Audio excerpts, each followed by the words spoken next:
Here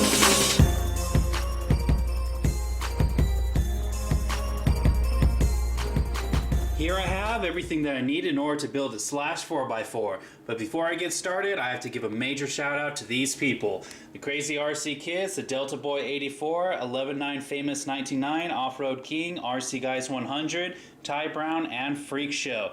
All these guys ended up donating parts to help me build this slash. So let's go ahead and get this started. While I'm building this slash, I am going to be incorporating as many stainless steel screws I have in my inventory. Whichever ones I don't have, I'm going to be using the stock VXL ones. Also, there is going to be a couple of upgrades integrated into this build. The first thing I'm going to be putting together is the steering bell cranks. First of all, I'm going to go ahead and start off with this part.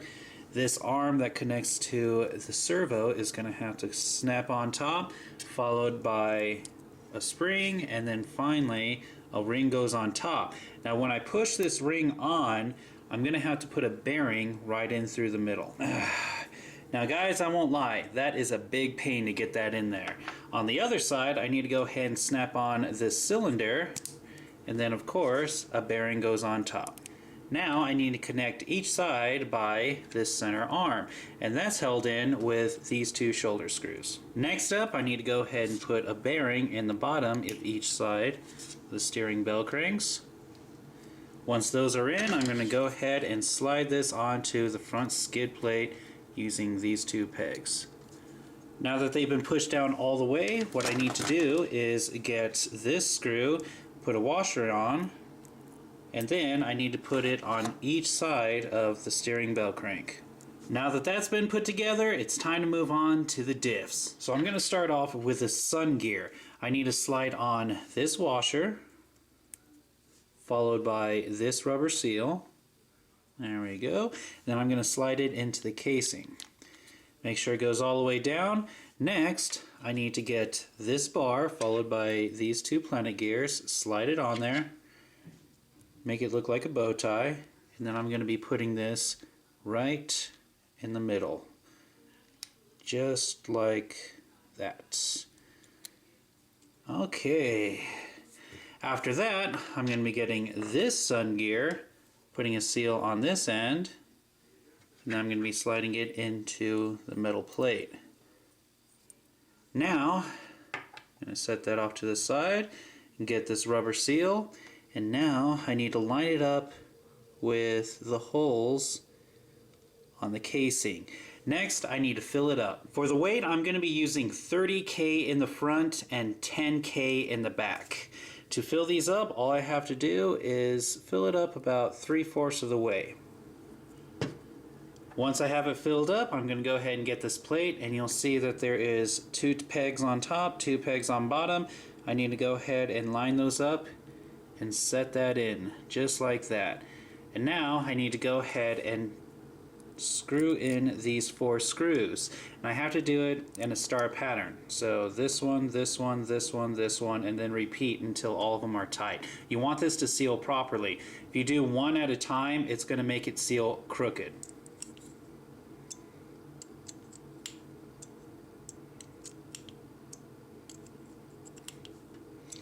Alright, and now I'm done with the front diff. The rear one is identical. Now that I have my rear diff gear put together, it's time to go ahead and put some bearings on. There is a bearing that goes on each side. Big thick one on this side and a slimmer one on the other. And the same thing goes for the one in the front.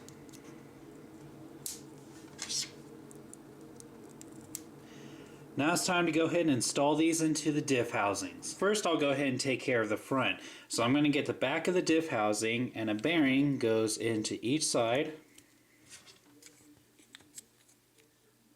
Make sure that they're pushed in all the way. This pinion gear then slides right through.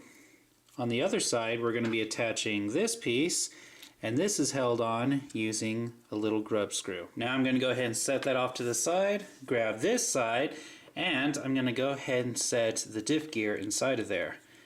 Just like that. It can only go in one way, so you don't have to worry about messing this up. Now I'm going to get a little bag and use some silicone grease. A good dab will do.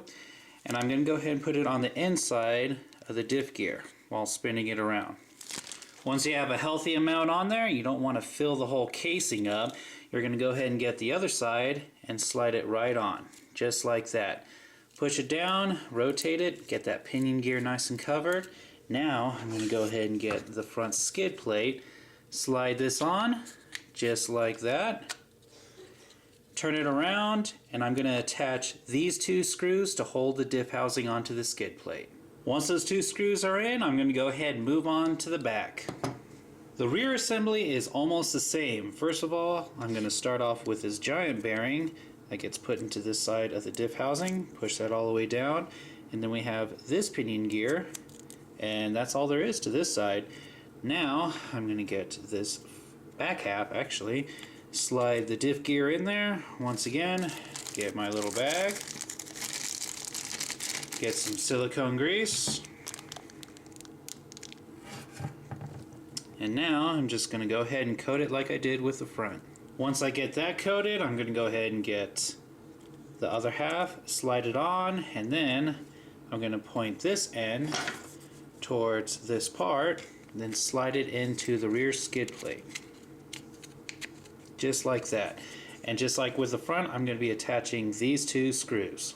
Now that it's been attached to the skid plate, it's time to put on the rear shock tower. The rear shock tower slides right on top, just like that, and 4 screws hold it in. 2 long ones on the bottom and 2 shorter ones on top. After that, I'm going to move to the top of the shock tower and attach the body mount. It's held on with 2 screws. The last thing to do is to put the body post on. As you can see, there is 2 holes. For the rear, I'm going to go ahead and use this inner hole. And there is a little notch on there, and you can see there is a hole for that notch to go into. I'm going to slide it on and then screw it in from the bottom. Now it's time to go ahead and move on to the front. The front gets the same exact process. I'm just going to go ahead and slide on the shock tower, attach 4 screws, and then followed by the body mount, which is held on with 2 screws. So when it comes to attaching the body post for the front, I'm going to be using the outer hole. Now that I installed the body post, I am done for now.